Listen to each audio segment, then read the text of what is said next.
Fazley akui VIDATEPATI ciri isteri sempurna.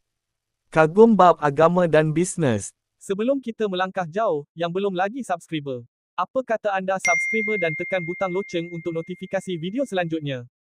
Penyanyi dan pelakon Datuk Fazley Yaakob mengakui usahawan kosmetik. Datuk Seri Vida memiliki ciri-ciri wanita yang diidamkan ramai lelaki.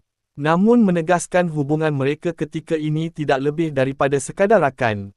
Menurut laporan utusan, Fazley, 47, berkata, dia mengagumi kepribadian ibu tunggal itu terutama dalam cara membesarkan dua anak iaitu Cik B dan Kacak. Selain kelebihan yang dimiliki dalam bidang agama serta perniagaan, pada saya Datuk Seri Vida itu memang menepati ciri-ciri seorang isteri yang sempurna. Saya tengok cara dia menjaga Cik B dan Kacak. Saya sangat kagum sebab bercium-ciuman dengan anak. Saya juga kagum kelebihan Datuk Seri Vida terutama dalam bab agama dan perniagaan. Jadi memang dia menepati ciri-ciri seorang isteri yang baik untuk sesiapa saja.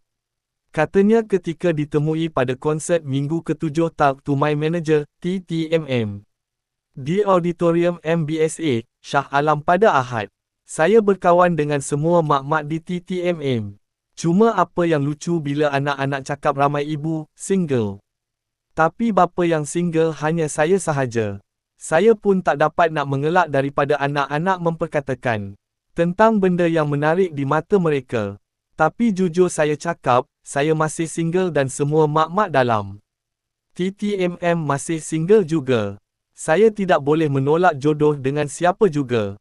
Saya tidak menolak sesiapa juga menjadi jodoh saya. Kalau dia kulit gelap ke, tak putih ke, kalau anak-anak terima, saya okey saja. Ujarnya.